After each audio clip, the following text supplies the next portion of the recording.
मेरे पास एक बहुत प्रिय फोटोग्राफ है। अगर आप मेरे कार्यालय में आएंगे तो आप उस फोटोग्राफ को देख सकते हैं। एक 3 साल का बेटा है। उसके पिता यूएसए के राष्ट्रपति जॉन एफ कैनेडी की हत्या कर दी गई है। उनका अंतिम संस्कार चल रहा है और उनका लगभग 3 वर्ष का बेटा सूट पहनकर कब्रिस्तान में अपने पिता के कफन बॉक्स के पास खड़ा होकर उनके सम्मान में सैल्यूट कर रहा है।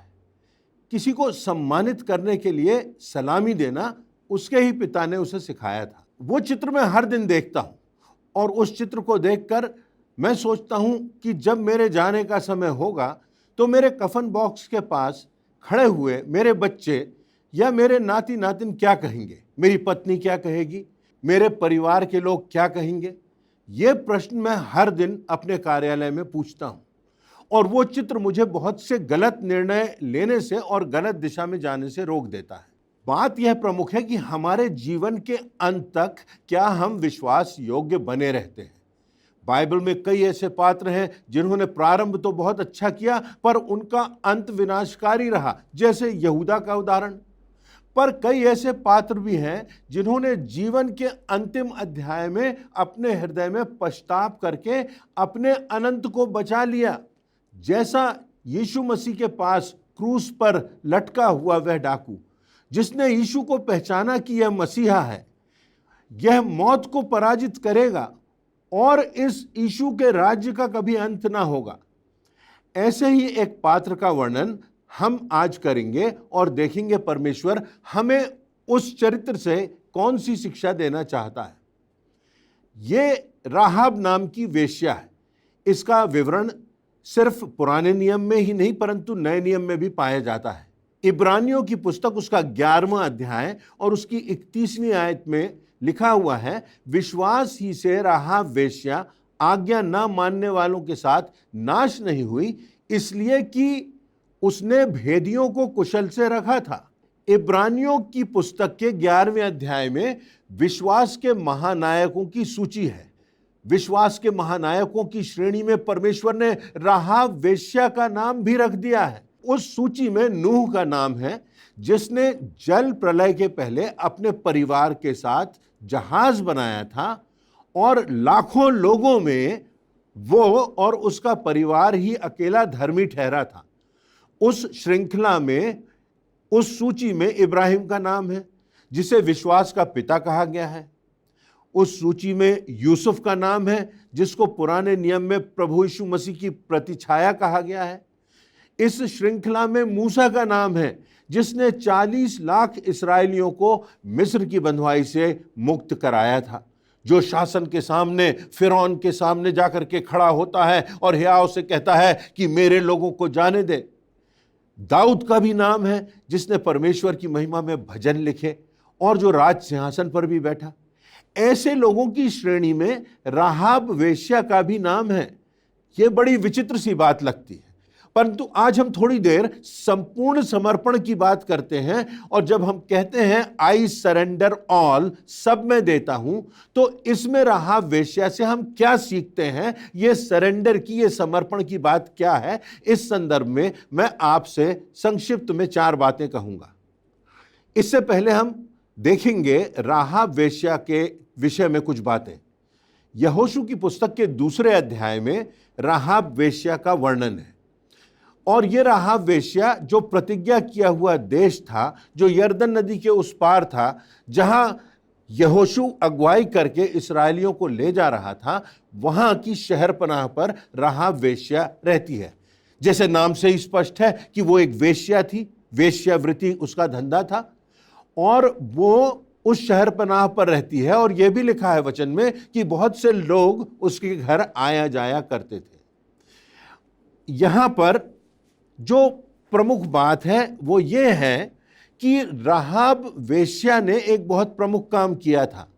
जब यहोशू इस्राएलियों की अगुवाई करता हुआ प्रतिज्ञा किए हुए देश के पास पहुंचा तो यरदन के इस पार उसने कुछ लोगों को उस प्रतिज्ञा किए हुए देश जाने के लिए कहा था और यरीहो जाकर के पता लगाने के लिए कहा था कि यरीहो के लोग कैसे हैं, वहां का वातावरण कैसा है। ये गुप्तचर के रूप में भेजे गए थे। तो यहां पर जब ये जाते हैं तो राहाब वेश्या इनको अपने निवास में ठहराती है, इनकी देखरेख करती है और इनको बचाती है, इनकी जान बचाती है, क्योंकि इनकी जान जोखिम में थी। क्योंकि राजा को पता चल जाता है कि भेदिए आए हुए हैं और राजा आदेश निकालता है कि जाकर के उनको पकड़ा जाए। ये जो भेदिए थे इनके सामने मृत्युदंड का भी जोखिम था, परंतु राहाब वेश्या इनके जीवनों को बचा लेती है, क्योंकि उसको यह बात समझ में आती है कि ये जो भेदिए हैं, ये जो लोग हैं, ये परमेश्वर के लोग हैं और ये सच्चे और जीवते परमेश्वर के लोग हैं। और इस बात के कारण परमेश्वर ने राहाब वेश्या को इतना सम्मानित कर दिया कि जो महानायकों की, विश्वास के महानायकों की जो सूची है उसमें राहाब वेश्या का नाम आ जाता है। तो पहली बात जो हम राहाब वेश्या के इस वृत्तांत से सीखते हैं वह यह कि राहाब वेश्या ने परमेश्वर को जाना और उस पर संपूर्णता से विश्वास किया। यदि आप देखना चाहते हैं तो यहोशू 2 और उसकी 10वीं आयत के आगे इस प्रकार लिखा हुआ है कि राहाब वेश्या यह कहती है कि हमने सुना है यहोवा ने तुम्हारे मिस्र से निकलने के समय तुम्हारे सामने लाल समुद्र का जल सुखा दिया और तुम लोगों ने सीहोन और ओग नाम यरदन पार रहने वाले एमोरियों के दोनों राजाओं का नाश भी कर डाला। उसके आगे 11वीं और 12वीं आयत में जो बात राहाब वेश्या कहती है वो बहुत प्रमुख है। वो प्रमुखतः 3 बातें कहती है। पहली बात कि जब राहाब वेश्या ने परमेश्वर के आश्चर्य कर्मों का विवरण सुना, परमेश्वर की महानता के विषय में सुना, इस बात को समझा कि जिंदा परमेश्वर है जिसने सृष्टि को बनाया है, तो लिखा हुआ है कि वो कहती है कि उसका मन पिघल गया। जब परमेश्वर की सामर्थ के विषय में उसने सुना, जब परमेश्वर की पवित्रता, जब परमेश्वर की महानता के विषय में उसने सुना, तो उसका दिल पिघल गया। इसका अर्थ यह है कि उसका दिल बदल गया। क्या कभी परमेश्वर के वचनों से हमारा दिल पिघला है? क्या कभी परमेश्वर के वचनों से हमारे हृदय की भावनाओं में अंतर आया है? क्या परमेश्वर के वचन से, उसकी सामर्थ्य से हमें एक नया हृदय प्राप्त हुआ है? और उसके बाद वो यह भी कहती है कि तुम्हारा जो परमेश्वर है वो स्वर्ग और पृथ्वी का परमेश्वर है, वो सर्वशक्तिमान परमेश्वर है, वो परमेश्वर है जिसका स्वर्ग पर और पृथ्वी पर अधिकार है। वो इस बात को मानती है कि एक जिंदा परमेश्वर है जो तुम्हारा सच्चा परमेश्वर है, जो महान कार्य करता है, जो स्वर्ग का परमेश्वर है, जो पृथ्वी का परमेश्वर है। और उसके बाद वो एक और बात कहती है कि परमेश्वर के कारण, उसकी महानता के कारण, तुम जो उसके लोग हो, तुम पर जो उपकार मैंने किया है, तो मुझ पर दया करना और मेरे पिता के संपूर्ण परिवार पर दया करना। परमेश्वर की दया मुझ पर हो, परमेश्वर का अनुग्रह मुझ पर हो। मेरा हृदय पिघल गया, मेरा दिल बदल गया जब मैंने इस जिंदा परमेश्वर, इस सच्चे परमेश्वर के विषय में सुना। और उसके बाद जब उसकी सामर्थ्य के विषय में मैंने सुना, तो मैं ये कहती हूं कि मेरा दिल पिघल गया और मैंने तुम पर उपकार किया, मैंने तुम्हारी जिंदगी को बचा दिया। अब उस परमेश्वर की दया, तुम्हारी दया मेरे जीवन पर, मेरे परिवार पर और मेरे पिता के घराने पर बनी रहे। क्या ये हमारी प्रार्थना है? क्या ये हमारी समझ है कि हमने परमेश्वर को समझा है, जीवते और सच्चे परमेश्वर को जाना है, जिसने मुझे और आपको जिंदगी दी है, उसको पहचाना है, और उसके बाद हमारा दिल बदल गया है, हमारा दिल पिघल गया है, हमारी सोच नई हो गई है, और अब हम कहते हैं, हे परमेश्वर मुझ पर दया कर, हे परमेश्वर तेरा अनुग्रह मुझ पर और मेरे परिवार पर हो। तो ये राहाब की गवाही है कि मैंने उस परमेश्वर को जाना है जिसने समुद्र को 2 भागों में बांट दिया, जो परमेश्वर सेनाओं का यहोवा है, जो परमेश्वर तुम्हारा सच्चा परमेश्वर है, और उस परमेश्वर की महानता और पवित्रता से मेरा जीवन बदल गया। तो मुझको ये बात प्रेरणा देती है, आपको ये बात प्रेरणा देती है कि परमेश्वर हमको देखता है, वो हमारी जिंदगी को देखता है। वो हमारे अतीत के आधार पर हमको नहीं देखता। वो ये नहीं देखता कि राहाब का अतीत का जीवन कैसा होगा, उसने जो कुछ किया है, जो वेश्यावृत्ति की है, अब वो सब बातें पीछे छूट गई। क्यों? क्योंकि परमेश्वर का अनुग्रह उस पर हुआ, क्योंकि उसने, राहाब ने परमेश्वर पर, जीवते परमेश्वर पर, सच्चे परमेश्वर पर विश्वास किया। तो क्या जब परमेश्वर हमारे हृदय को देखता है तो हमारे पश्चातापी हृदय को देखता है, चाहे हमने कैसे भी पाप किए हों। हमारा परमेश्वर इस आधार पर हमको नहीं देखता, हमारे अतीत के आधार पर हमको नहीं देखता। इसलिए आज उनको भी आशा है जो दुनिया की नजरों में दुष्चरित्र हैं। इसलिए आज एक अपराधी को भी आशा है, और इसलिए आज दुनिया के हर व्यक्ति को आशा है यीशु में नया जीवन प्राप्त करने की। जब प्रभु यीशु मसीह को वो पापनी स्त्री, वो सामरी स्त्री कुएं पर मिलती है, तो प्रभु यीशु मसीह उससे ये नहीं कहते कि तू अब तक क्या करती रही, उस पर दोष नहीं लगाते, परंतु वो प्रभु यीशु मसीह को पहचानती है, समझती है, और बिना उसके अतीत को दर्शाए प्रभु यीशु मसीह उसको गौरव देते हैं। आप इस बात को जानते हैं कि पौलुस प्रेरित के भी पहले यह स्त्री, जो पापनी स्त्री थी, वो सबसे पहली मिशनरी महिला बनी।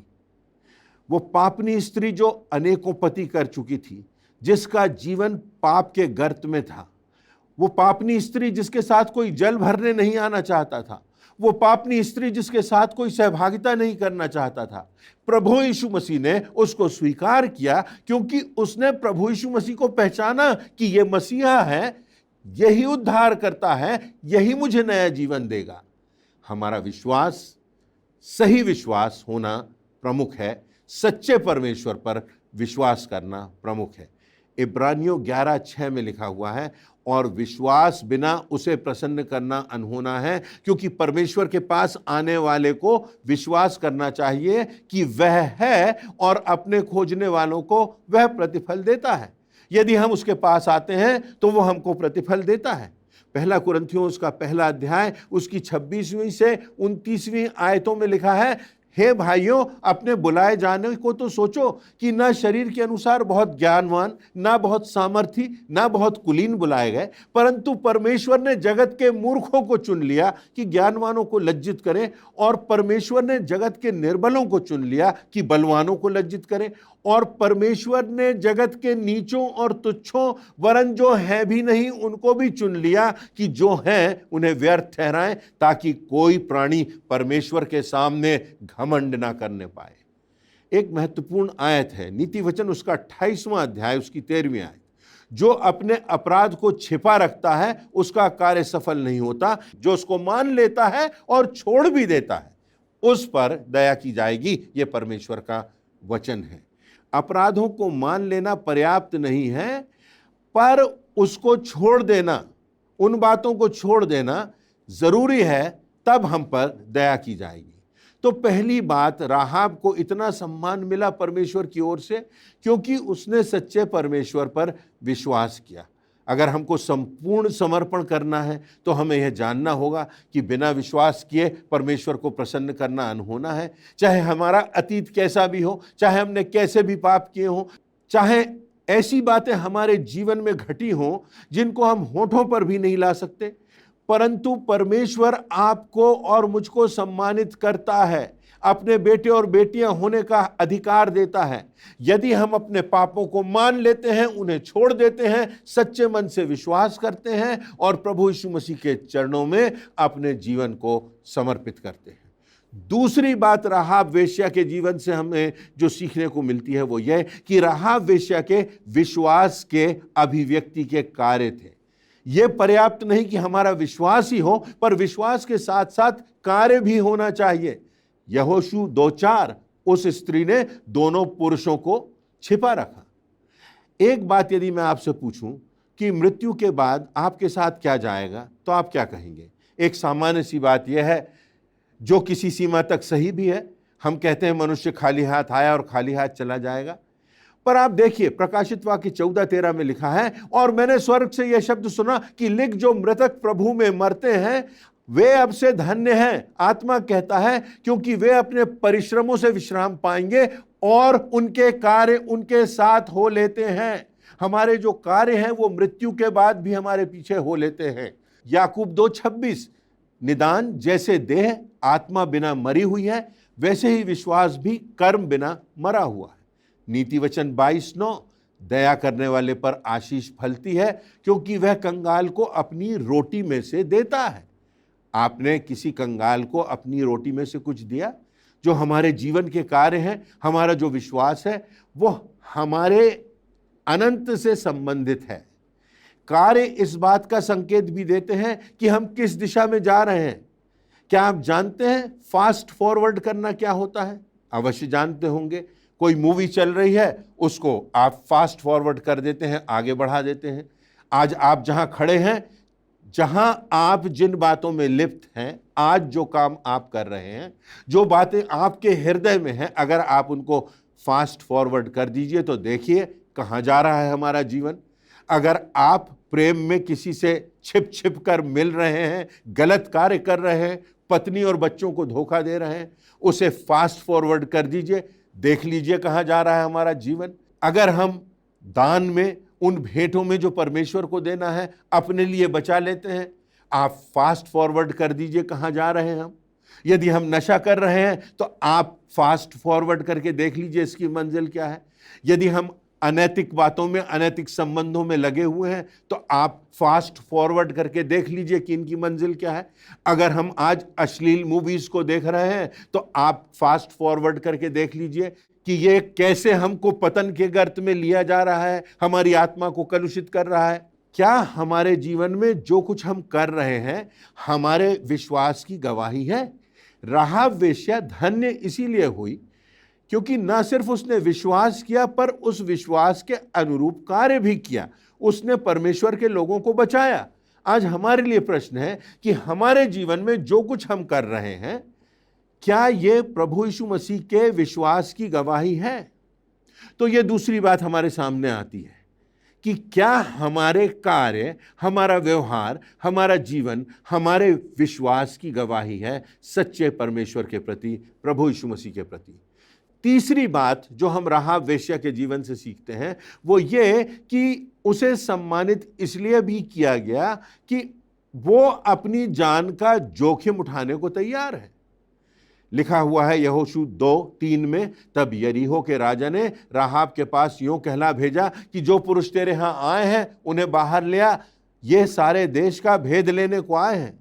राजा को खबर मिल गई, राजा की सेना तैनात हो गई, राजा ने खबर भेजी, परंतु राहाब ने परमेश्वर के लोगों को छिपा कर रख लिया। वो जानती थी कि इसकी परिणति यह हो सकती है कि उनको मारा जाए, उनकी हत्या कर दी जाए, सैनिक उनको समाप्त कर दे। राजा की आज्ञा निकल चुकी थी, पर उसने परमेश्वर के लोगों को छिपा के रख लिया, अपनी जान को जोखिम में डाला।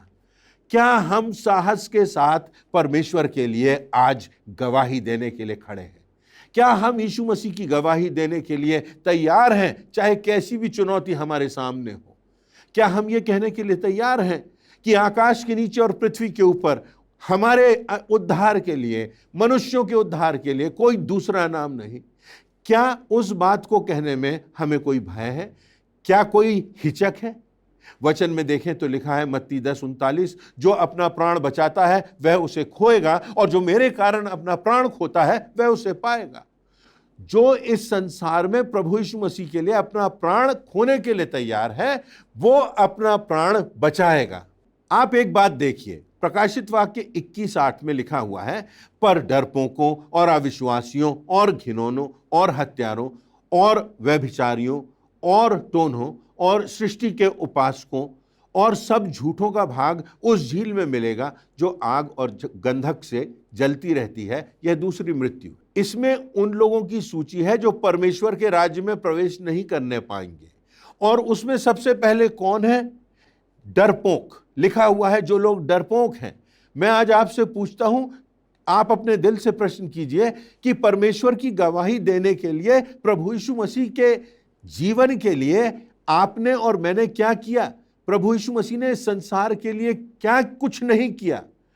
इस बात की गवाही देने के लिए जो कुछ प्रभु ने हमारे जीवन में किया है, हम निर्भीकता, निडरता और साहस के साथ क्या हम तैयार हैं?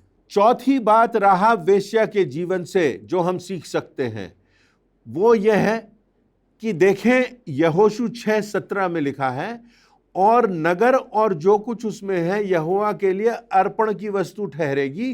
केवल राहाब वेश्या और जितने उसके घर में हों वे जीवित छोड़े जाएंगे, क्योंकि उसने हमारे भेजे हुए दूतों को छिपा रखा था। उसके जीवन का प्रमाण है, उसके जीवन की गवाही है, उसके विश्वास की गवाही है, क्योंकि उसने हमारे भेजे हुए दूतों को छिपा रखा था, परमेश्वर के लोगों की रक्षा की थी। सारा शहर नाश हो जाएगा, सारे लोग मार डाले जाएंगे, केवल राहाब वेश्या और उसके घर के लोग जीवित छोड़ दिए जाएंगे।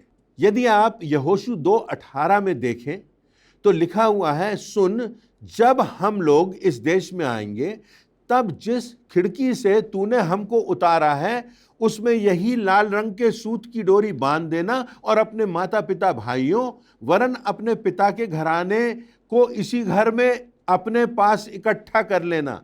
इसी लाल रंग की डोरी से राहाब और उसका सारा परिवार बच गया। हमारे लिए लाल रंग की डोरी क्या है? प्रभु यीशु मसीह का रक्त।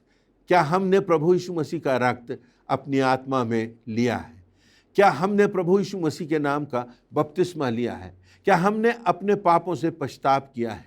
यहोशू 2:21 में लिखा है, उसने कहा, तुम्हारे वचनों के अनुसार हो। जैसे ही वे लोग, परमेश्वर के लोग, राहाब के घर से गए, वैसे ही राहाब ने लाल रंग की डोरी खिड़की में बांध दी। उसने कल पर नहीं टाला, उसने अगले पल पर नहीं टाला, परंतु तुरंत उसने वह काम किया जिससे उसका परिवार बच सके। प्रेरितों के काम उसका 2 अध्याय उसकी 37वीं और 38वीं आयतों में लिखा है, तब सुनने वालों के हृदय छिद गए और वे पतरस और शेष प्रेरितों से पूछने लगे कि हे भाइयों, हम क्या करें? पतरस ने उनसे कहा, मन फिराओ और तुम में से हर एक अपने अपने पापों की क्षमा के लिए यीशु मसीह के नाम से बपतिस्मा ले, तो तुम पवित्र आत्मा का दान पाओगे। क्या वो लाल डोरी, वो प्रभु यीशु मसीह का रक्त आपकी और मेरी आत्मा में लगा हुआ है? क्या वो मुहर आपके और मेरे हृदय में लगी हुई है?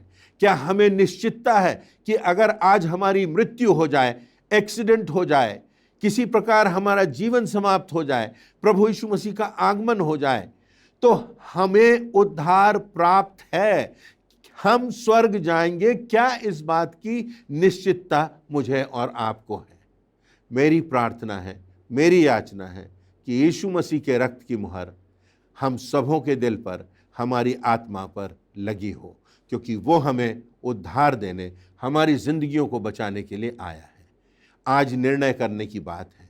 ऐसा कोई पाप नहीं जिसे परमेश्वर क्षमा ना कर सके, ऐसी कोई समस्या नहीं जिसका समाधान परमेश्वर ना कर सके, ऐसा कोई दाग नहीं हमारी आत्मा के ऊपर जो प्रभु यीशु मसीह का रक्त ना धो सके। यशायाह 1:18 में लिखा है, तुम्हारे पाप चाहे लाही रंग के क्यों ना हो तो भी वे हिम की नाई उजले हो जाएंगे, और चाहे अर्गवानी रंग के हों तो भी वे ऊन के समान श्वेत हो जाएंगे। राहाब वेश्या के जीवन में वो एक स्वर्णिम अवसर आया और उसने उस अवसर को पकड़ लिया, उसका लाभ उठाया। उसने परमेश्वर पर विश्वास व्यक्त किया, उसने पश्चाताप किया और अपने विश्वास के अनुसार कार्य किया। जो कुछ उसे करना था उसने लोगों को बचाया, और उसका नाम प्रभु यीशु मसीह की वंशावली में और विश्वास के महानायकों में था। तो आज हमारे लिए एक बहुत महत्वपूर्ण संदेश है। जब राहाब को आशा है, जब राहाब परमेश्वर की दृष्टि में सम्मानित है, जब राहाब वेश्या प्रभु यीशु मसीह की वंशावली में स्थान पा सकती है, जब राहाब विश्वास के महानायकों की सूची में पाई जाती है, तो मुझको और आपको भी आशा है, मुझको और आपको भी निश्चितता हो सकती है। पर आवश्यकता है कि हम परमेश्वर के वचन को स्वीकार करें और परमेश्वर के वचन को सुनकर अपने हृदय को परिवर्तित करें, अपनी जिंदगी को बदलें, अपनी जिंदगी की दिशा को बदलें, पापों को मान लें, पश्चाताप करें, उन्हें छोड़ें और परमेश्वर की राह पर चलें, जो विजय की राह है, जो सम्मान की राह है, जो अनंत जीवन की राह है। तो आज हमारे लिए ये अच्छा संदेश है, ये सुसमाचार है कि राहाब वेश्या से हमने 4 बातें जो सीखी हैं उन्हें हम अपने जीवन में उतार लें और हम अनंत जीवन को प्राप्त करें। पहली बात, राहाब वेश्या ने परमेश्वर को जाना, और जब उसने परमेश्वर को जाना तो उसका दिल पिघल गया, उसने पश्चाताप किया और उसने उस विश्वास के अनुसार अपने जीवन में कार्य किए। दूसरी बात, हमारा कार्य और हमारा व्यवहार क्या हमारे विश्वास की अभिव्यक्ति है? राहाब के जीवन में ये बात हमने देखी कि उसने जब विश्वास किया तो उसका कार्य उसके विश्वास की, उसके समर्पण की अभिव्यक्ति बन गया। तीसरी बात, राहाब वेश्या को इसलिए भी सम्मानित किया गया कि उसने अपनी जान का जोखिम उठाया। क्या हम प्रभु यीशु मसीह का नाम लेने से शर्माते हैं? क्या हम प्रभु यीशु मसीह की गवाही देने से लजाते हैं? क्या जो कुछ प्रभु यीशु मसीह ने हमारे लिए किया, क्या हम उसको बताने से झिझकते हैं? हमको निर्भीकता से, निडरता से प्रभु यीशु मसीह की गवाही देना है। ये बहुत प्रमुख बात है। और चौथी और अंतिम बात, ना सिर्फ राहाब वेश्या परंतु उसका समस्त परिवार बचा लिया गया। प्रभु यीशु मसीह के रक्त से आज मैं और आप, हमारे परिवार, हमारे मित्र, हमारे आसपास के लोग, वो लोग जिनसे हम मिलते हैं जो आज भी अंधकार में हैं, वो सब बचाए जा सकते हैं। और हम इस बात की निश्चितता प्रकट कर सकते हैं कि अंतिम विजय हमारी है। इस संसार में हमको कभी लगे कि हमारी पराजय हो गई तो समझ लीजिए कि हमारी विजय स्थगित हो गई। अभी अंतिम विजय का समय नहीं आया, अंतिम विजय हमारी होगी। चाहे मौत का भी हमें सामना करना पड़े, अंतिम विजय हमारी होगी। अनंत जीवन हमें मिलेगा। प्रभु यीशु मसीह का ये रास्ता, जीवित परमेश्वर का ये रास्ता जिंदगी की विजय का रास्ता है। परमेश्वर इन बातों से हम सबों को प्रेरणा दे, प्रोत्साहन दे और प्रभु यीशु मसीह की गवाही और उसका प्रेम हमारे जीवन से मुखरित होता रहे, ऐसी मेरी प्रार्थना है।